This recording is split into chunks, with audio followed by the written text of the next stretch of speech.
Jolie Nana recherche Jolie Joe. Comment on fait? Je suis pas très mytho. Manger le truc, je sens les pipeaux. Aya Nakamura. Oh yeah. Hey guys, so it is third Saturday of the month, and as usual, we dissect a song. So what we're going to do here is this month, with it being Black History Month, I did want to promote some of my favorite Black artists, particularly for this song that I'm going to dissect today is from Aya Nakamura, Jolie Nana. Jolie Nana came out last summer and it was a bop. It still is in my mind. I love that song. It's so great. Yeah, so I love her music. She actually she's Malian born. She's born in Mali. Her birth name was Aya Danioko. Now she just goes by Aya Nakamura. I think that's like mainly like the stage name or kind of like the universal name that people know her by. But yeah, I know that now I think she's signed to Warner Music France. So I know that she's been located there, considering that I feel like that because like I follow her on Instagram and things like that, so I kind of see like where all these different like all these different locations that she's at. So I believe that she's located in France. Okay, so we're gonna get started with that. So the first line of the song is Jolie Nana recherche Jolie Joe. So Jolie means pretty. So I think like Nana, it's like more like because we use that term from how I've like associated that word with like when we talk about mom, like motherly figures, or when we talk about like a nana, nana, in the French pronunciation. So nana. So I think it's like a pretty mama searching for a pretty Joe, like a guy. So Joe, I looked this up. It's an African slang, and it's typically used amongst young people. But it basically is like a guy, like, oh, look at that Joe, yeah. And then the next line is comment on fait? Je suis pas très mytho. Comment on fait? This literally means how we do. Like this literally is like that's literally what it means. But I think it's more so in the context of like how are we doing that? I'm not very much of a myth. And then moi, j'ai le truc, je sens les pipeaux, ouais.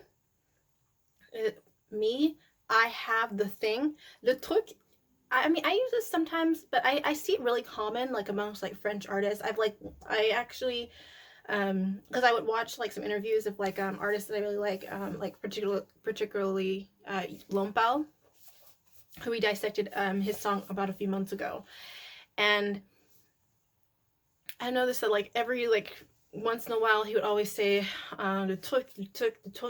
Le truc is like a word of saying like it's like if you don't know how to describe something, it's kind of like the same way I use like quelque chose, like something, quelque chose comme ça, something like that. Just like things that you don't know what the names are. I think this is also a good word for like circumlocution. Like when you don't know specifically what you're talking about, you can just say like, oh, the thing, that thing over there, or something like that. Yeah, it's really helpful because it can also trigger people to tell you what that actually is. It's like, oh, les trucs comme ça. Like if I get, for example, if I didn't know how to say an orange or something like that, or what the fruit is, I'm like, le truc que je mange pour les vitamines C, like the thing that I eat for vitamin C. Something like that. Okay, yeah. So I have the thing. I feel like, okay, je sens. Sentir can actually mean like it can mean a couple of different things. It means like literally to feel, but it also like can mean like to sense something. Like it can mean like to hear something. So in this context, je sens les pipeaux. So obviously she's talking about hearing, because les pipeaux is like a flute, like a small flute, like piccolo. Les pipeaux. So it's like I'm the thing. I like basically like, yeah, I am that. I have that thing. I hear les pipeaux, like the flutes. Yeah. And les pipeaux is basically it can be a slang term that can mean like gibberish or like mumbo jumbo or nonsense. It's like, yeah, like I'm hearing these flutes, like these high pitched flutes talking about whatever, but so it's like les pipeaux, ouais. And ouais, I think I've talked about this in previous videos, but ouais is like the lazy form of saying oui. So it's like, oh, oui, ouais. You know, and it's spelled just like that. Okay, and then it's le pipo again, and it says, and then it's the first verse starts off with tu ne vas pas me manquer, toi qui croyais me connaître. You are not going to miss me. Grammatically, this is kind of interesting because they use reflexive verbs and like saying like rather than saying tu ne veux pas manquer moi, like something like that, you use reflexive, so that's why it's me manquer. You're not going to miss me. Toi qui croyais me connaître, you who believes. Croyez, this is, I believe, is the, I want to say this is the imparfait version of this conjugation of this. So like croyez, like saying like imparfait is like to describe like previous habits. Like you would use passé composé if you're talking about like one-time things that happen in the past, like j'ai mangé une orange, like yeah, I ate this orange. Or I mean, well, this is actually a cutie, but yeah, you know, you get what I'm saying. I ate this in the past, so that means in the past I did that one time because I can't eat this and then it happened again. Like if you were trying to say like I ate these like habitually in the past, then you can use imparfait. But basically, imparfait is to say like things in the past that you have constantly been, that is like a habit. So like if I was saying like I get up at like if I was talking about in the past, like I got up at 6 in the morning, let's say that's like a habit, then you would use that in the imparfait. But if you're saying like this morning I got up at 6, then that would be passé composé because you did that this morning one time. You didn't wake up at 6 in the morning multiple times in the morning because, you know, you're limited by that time. So I hope that makes sense. So imparfait, toi qui croyais me connaître, you who believes that you know me. So it's like, you're not gonna miss me. You keep like you who believes that you know me. And connaître is different from savoir. Connaître means that you are familiar with someone. Like, you know, like it's the difference between like saying like I know that Jazz is 23 years old versus saying like, oh, I know Jazz, that I know that Jazz has a habit of doing certain things in the past. You know, it's like, you know, it's one thing to know like facts about me, like for example my age, but it's one thing to say like, oh, I know Jazz, like she has a habit of doing this, you know, she has a habit of taking excessive notes you know, on online courses. Yeah, I could show you those stack of notes. You know, like it's one thing to be familiar with someone, you know, one thing to know factual information about someone, but connaître means like I know you, like I'm familiar with you, like, you know, in that sense. Right? And then the next line is t'es rempli de charabia, tu ne seras plus rien de nu moi. Okay, so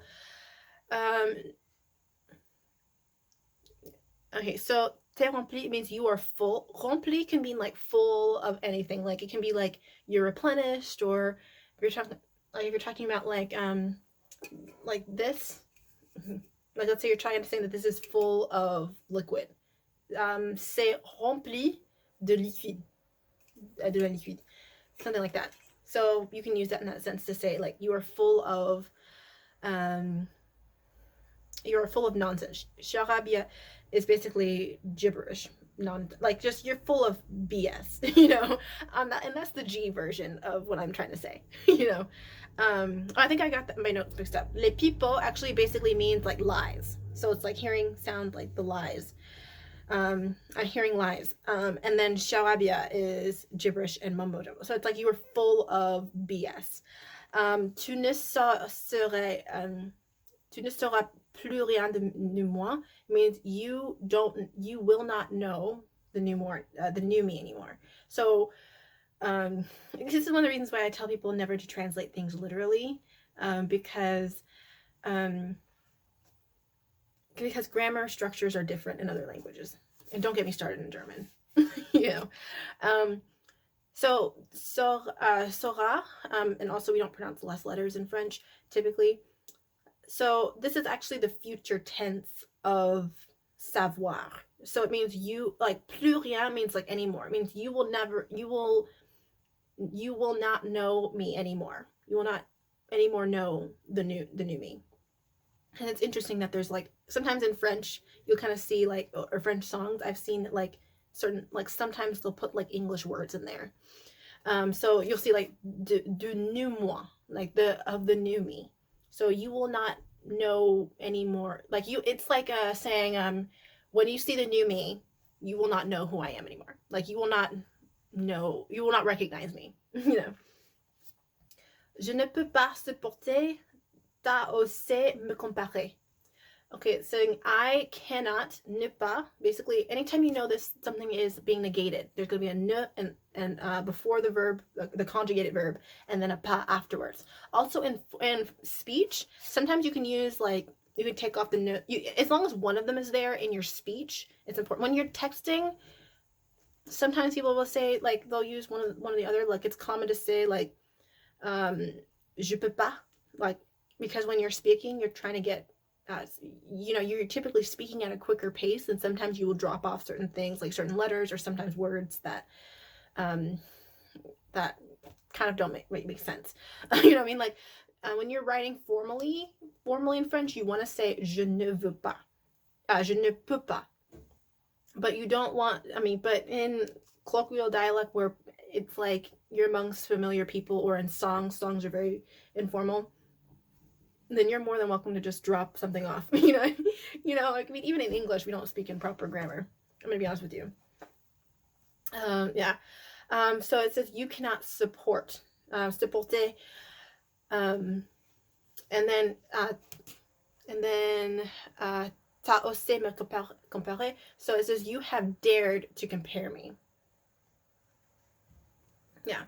Okay. You cannot support. You've dared to compare me. Also in past composé, typically what happens is this, that you use the verb avoir and then conjugate that to what, that's why it's te, ta. Typically, if you're writing this out formally, it would be tu a, but because this is written as it's spoken, it's going to sound like ta osé me comparer. T'inquiète pas, je vais tout niquer, c'est la putain de vie, de life. Okay, so t'inquiète pas, it's actually, you can use it on its own. T'inquiète pas basically means don't worry about it, like forget it. You know, it's like if someone like apologizes for bumping into you, most likely, you know, it's by accident. So most people are going to say, oh, don't worry about it, like, oh, t'inquiète pas. Okay, yeah. So I'm gonna also, now that I'm getting to this part, there's some slight vulgarity here, like in terms of language, not in terms of like the context, but it's just more so, it's just the words. So t'inquiète pas, je vais tout niquer. It says I'm going to, okay, niquer is another way of saying, and I don't know if you were paying attention when I did the Dissect song for Immortel with by Maître Guim. So niquer is like another word of saying like it's a obscene word. It's a word for it's an obscenity that basically is referring to sexual intercourse. You kind of, there's niquer. I've heard like Romeo Elvis. He's used that word in his songs before.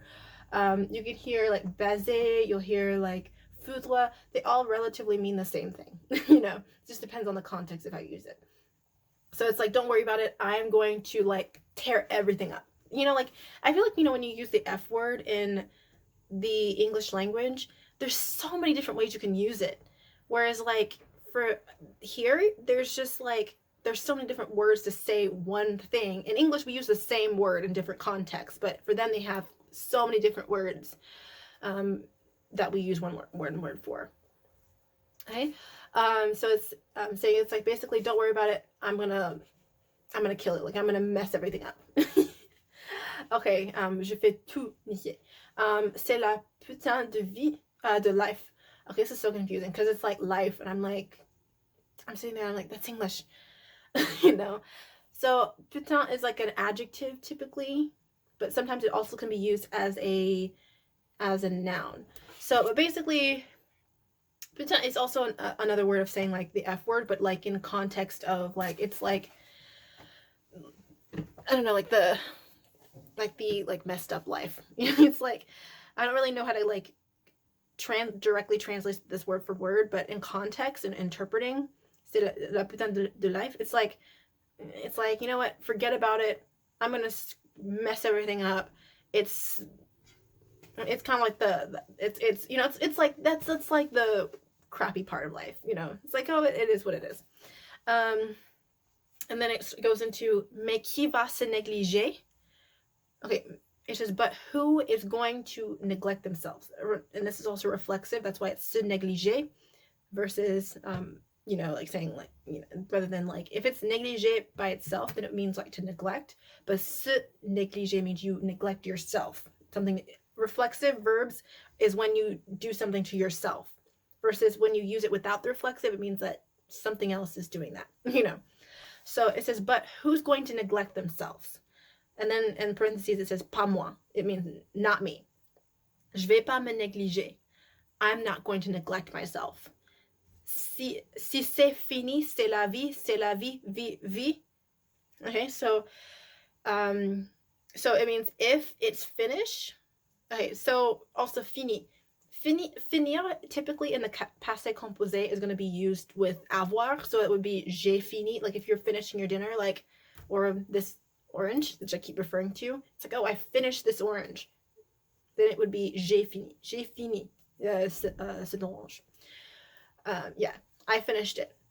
But then when you use it with avoir to say like je suis fini, or c'est fini, it means, or like, you know, il est fini, it means like finished, like permanently. Like someone explained that to me, a French person explained that to me. They said if you say like j'ai fini, it's like, oh, like you finished something, like you did something and you finished it, like, oh, like, you know, I finished my exam, j'ai fini mon examen, like I finished something. But when you're saying like if you say je suis fini, it means like I'm finished. You know, it's kind of like if you get fired from a job and the person is like, you're finished, I'm gonna ruin your reputation, you're never gonna work in this industry ever again. It's like, oh, I'm finished, like I'm ruined. So it's like if it's ruined, if it's done, that's life. C'est la vie, vie. Bientôt j'aurai tout zappé. Bientôt, it means like soon. Like you can say like a bientôt to someone, which means a bientôt means see you soon. A bientôt. And then j'aurai tout zappé. Okay, j'aurai, this, I believe this is the past conditional version of avoir. J'aurai basically means like I would, like I could, like zap everything. And zappe is like a verb that can mean like to change course or to forget about something. It's like, oh, it's life, that's how it is. It's like soon I could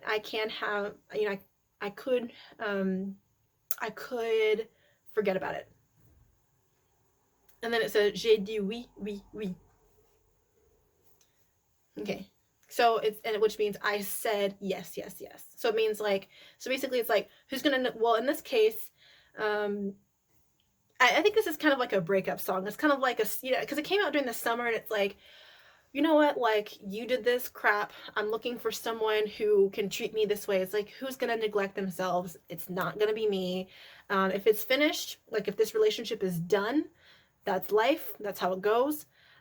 Soon I could forget everything. So it's like, in time, I'm gonna forget it, because, you know, and I said yes, and then it repeats the first verse. Jolie Nana recherche joli jour, comment on fait, je suis pas très mytho. Moi j'ai le truc, je sens les pipeaux, ouais, les pipeaux. Oh yeah. And then it goes into il m'a rendu bête. Okay, il m'a rendu bête. So like there's a phrase in French where we say like rendre fou, which means like to render foolish. So like there's a song by Maître Guim, it's called Caméléon, a very good song. I'll link that below. You guys need to listen to it. You know, Caméléon, where he talks about, there's a part in the lyrics where he says, il me rendre fou, which means like it renders me foolish. So when something renders you foolish, like in this case, il m'a rendu bête. Bête means like silly or like stupid. So it's like, I think in this kind of like ideology, she's basically saying like, I'm gonna find a real Joe, I'm gonna find a real guy, and you know, he's gonna render me foolish. Like, you know, like when you're in love and you're like, he makes me like, you know, I feel like, it's like when a person kind of like, I don't know how to describe it. It's like, I'm gonna be in love with him and I'm gonna basically like, I don't know, he's gonna basically render me silly. If that makes sense. Like, um, yeah, it's like, il m'a rendu bête, bête, bête. Je suis tombée la première. Merde, merde. Okay, so he's gonna render me foolish. Render me silly. I am going to fall like I fell number one. La première means first. So he makes me silly, and he puts me number one. I fell as number one in his book. And then it's merde, merde, merde. And typically most people know what merde is. Okay. So il m'a rendu bête, bête, bête. Je suis tombée de la première. Merde, merde. Yeah. So the second verse, it says, si t'as les critères, ça me va. So if you have the criteria, ça me va, like that goes to me, like yeah. So it's like if you have the criteria, that comes to me, or that goes to me. Je suis pas dans les délires de vice. I am not in les délires. Think of délire as like delirious, as we use in English. Délire, like, it can mean like delirium, frenzy, excitation. So it's like, I'm not like, in another way I think of saying, it's like, I'm not in this whole sort of delirium of like, I'm not in this whole naivety. Like, it's like, if you have the criteria that goes to me, that goes to me, or that I'm looking for, I mean, in a basic translation, I'm not in excitation or frenzy. Vice is like weaknesses or deviousness in certain contexts, but it's like, I'm not in the delirium of vices or weakness or whatever. And to be honest with you, I'm gonna have to say this, is that Aya Nakamura, if any of you have seen some of her music videos or listened to any of her songs, she's not a very weak person, as you can kind of see. She's like saying, these are my criteria, if you meet them, we'll see. I'm not in any hurry. I'm not in a frenzy. I'm not in this like, mentality of I need to find a man, that kind of context. Si tu penses assurer, c'est bon. It's like, if you think in assurance, it's good. Tu peux déposer ton CV par mail. Okay, so déposer can actually mean a couple different things. It can mean like to drop off something. It can mean to deposit something. Again, it depends on the context. So what she's saying is, tu peux déposer ton CV. CV, it means like curriculum vitae, which is like a Latin word for like resume. So in America, we say, oh, send me your resume. But in Europe, typically, they were like, oh, m'envoyer ton CV, like send me your CV. So I'm pretty sure if you work with anyone international, or you've kind of come across that, or if you've never heard of that, a CV or a CV is basically a resume. So it's like, if you have the criteria that goes with me, I am not in any frenzy or any hurry or of weakness or something like that. If you think that you ensure that it's good, that you're good, that that you fulfill these criterias, then you can send me your CV by mail. Okay, and then it goes again. It says, mais qui va se négliger? Je vais pas me négliger. And then from there, it basically repeats, and then until repeats all that I just talked about, until we get to the bridge, which basically says, Cheval, t'es bien comment, mais Cheval, t'as bien comment, mais je vous c'est mort. It's so confusing to say this because like it's written as it's spoken. So like I'm like, all these letters are dropped off. Okay, cheval basically is like a slang term for a child. You have kuma. Kuma is also another word that has African origin. It basically is another way to say parler or raconter. Parler means to speak, and raconter means to tell. So it's like, it says, if you have well spoken, but I confess that it's dead. Toi, tu fous la merde. Tu veux que j'avoue mes torts. LOL. Okay, so So it's like saying like, child, you have spoken, if you have spoken well, but I have to admit or have to confess. Avouer is basically another way of saying like to admit, to confess something. It's like, but I have to confess like that it's dead. Like it's like, yeah, you've spoken really well, but you're dead. This is dead. It's dead. It says toi tu fous la merde. So again, like I said, with a little bit of like vulgar terms, I wouldn't say this is more like another way of saying like kind of um like F this. You know, it's like if I it's like if you've spoken well and it's dead, then you can go with that BS. We don't know what the meld is, so it's like basically like saying like it's like if you've spoken well and I have to confess I think this is dead, then you can go with that BS. You know, tu veux que j'avoue les torts. So it says I want that I want to like I want that I confess my wrongs. LOL.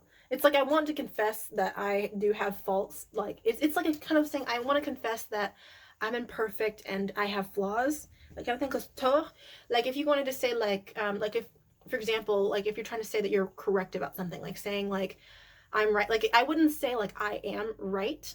Like in French I would say j'ai raison. I have reason. So it's like oh like it's like le ciel est bleu. The sky is blue. Oh, t'as raison. You have reason. You know, but it's like tort means is like the opposite of raison. So it's like something like I have wrongs, or you can say I have faults. I have flaws. Okay. Yeah. Also, like now that I think about it, when you use the word like when she's talking about the word like toi tu fous, fou comes from like the word foudre, which I talked about earlier, which is kind of like it's kind of like another way of saying like the F word, but it's more so as like if you're trying to tell someone to like go away. You know, there's a way of saying like you can also use it in the context of saying qu'est-ce que tu fous, which basically means what the hell are you doing, you know, kind of like that. It's kind of like more of like a rude way of saying that. Not that I'm trying to teach you guys curse words, but I think that it's really important if case it comes up, because you know I would hate to be like sitting there and someone's being rude to me and I don't know it, and then they're like, you know, I mean, I'm going to tell you right now. I mean, there are going to be cases where people are going to talk, possibly could be talking about you. It's not common because I usually know that like a lot of people say they really don't talk about other people unless they're just kind of like, you know, gossiping people, which there are in the world. They're not unicorns. They exist. But yeah, I mean, you're especially like when you're amongst friends, especially young people, is that it's common to use language. You know, in formal situations, obviously you should never use this, but you know, in certain like occasions, like if you're hanging around like friends and they're talking about things going on, you're most likely going to hear some of these, you know, this kind of language, and it's really not uncommon. Like particularly in French culture, there's certain things that in America we're like taboo about, where it's like, oh, like talking about sex, which is normal for them. It's like it's not taboo. It's okay to openly talk about it. You know, if that makes sense. In America, it may not always be that way. Yeah, I think it's probably because like they have such a history with like all this like art and humanism. So if you're an art history buff, you probably are familiar what I'm talking about with humanism. So it's like for them, it's like this is a common thing. Like, why are you so afraid to talk about human things? You know, you know. Yeah. So there's that, and then the next part is mais à qui tu vas le faire? Moi, j'ai le mental. So it says, but to who you are going to do, like, to who are you going to do? It's in context, like overall, like just to make this make sense to English speakers. So it's basically like, so like, à qui tu vas le faire? Like, what do you? Okay, so to what are you going to do? Qui literally means who or whom, but sometimes in certain cases, depending on the subject of what you're talking about, it says, but like it's kind of like saying, but what are you gonna do? But mais qui tu veux la faire? So what are you gonna do about it? I think that's basically what I see. Moi j'ai le mental, like me, I have the mental. Like this is another instance where English words to show up in foreign songs. But it's like, moi, j'ai le mental. Like, I have the mentality. Like, what are you going to do about it? Like, I have the mentality. But what are you going to do? Ouais, à qui tu vas la faire? Et qui est qui? Yeah, to what are you going to do? And it says retour à la réalité, return to reality. Moi, je retourne à la réalité. I'm returning to reality.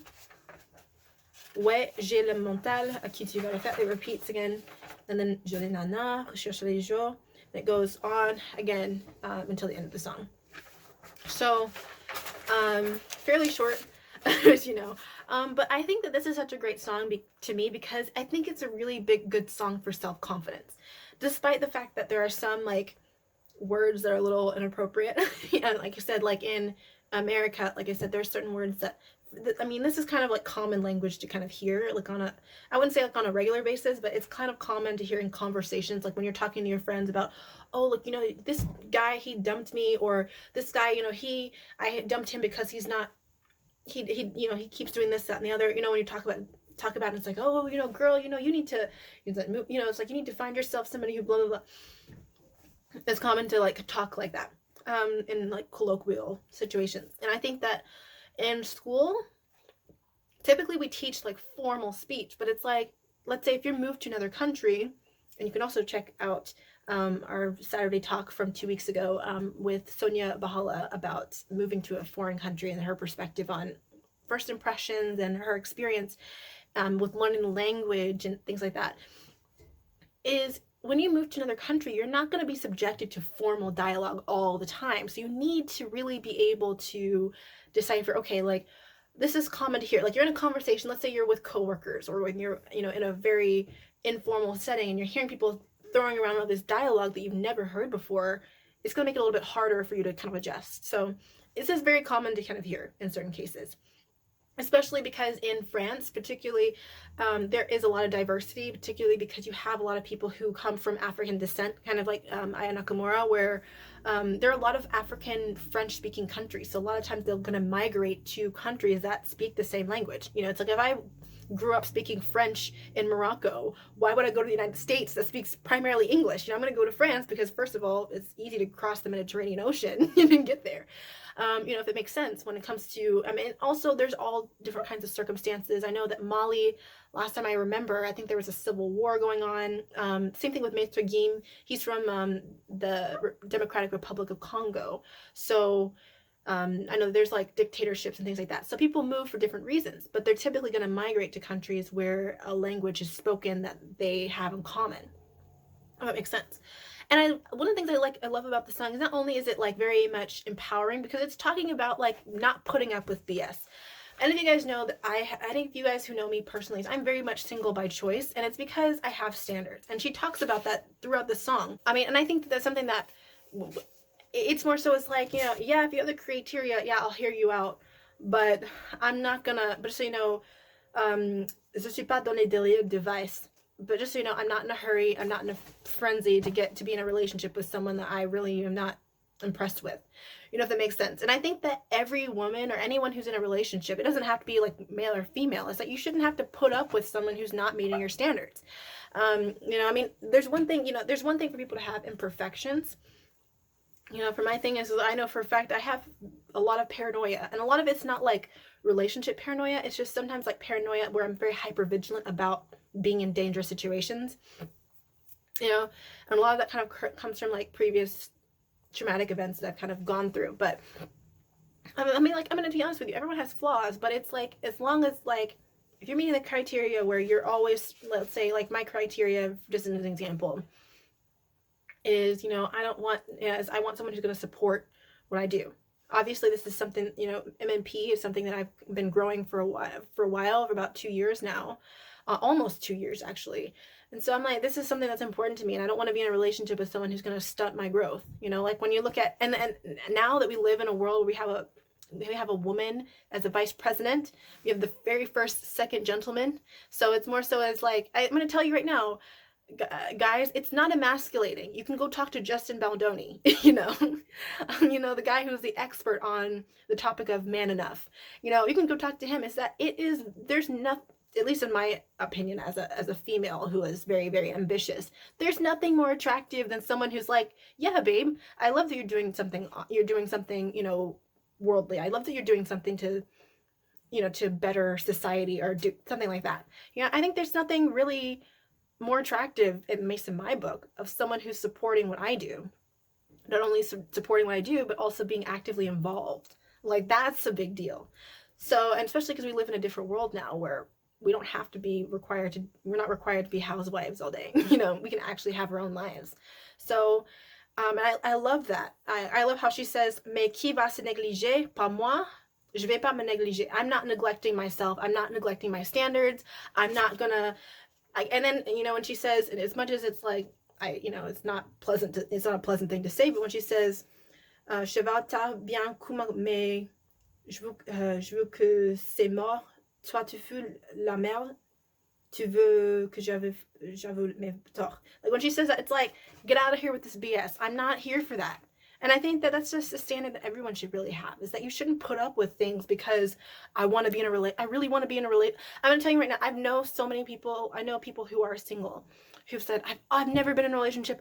I've always wanted, I'm going to be honest with you. I've never been in a relationship in my life. I mean, I've been in things that are not serious, things like that. But I mean, I've never been in a serious relationship, but I'm not sitting around thinking, oh, I just really want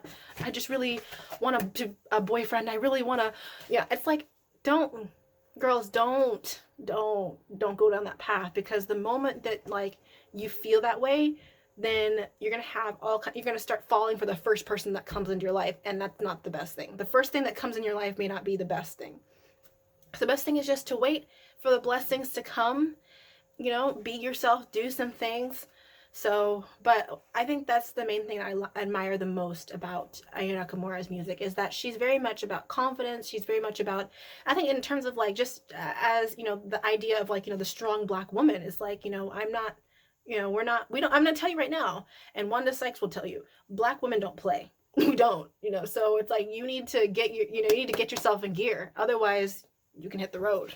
So I hope that this basically was enjoyable for you, and I hope you were able to learn not only some French, but also some some African origin words. And I hope you got some cultural insights. So I will see you next month on this series with Dissect a Song. So I will link the music video below, because you need to see it. And I will also link my Spotify list that's on our website. You can find all of my recommended French songs. I also recommended earlier that song Chameleon from Maître Yim. These are some of my favorite artists, who are obviously my favorite Black artists, who are, to be honest with you, like, the best. At least I think so. So I'll talk to you next month. Bye. Merde, ils m'ont rendu bête. J'suis tombé la première.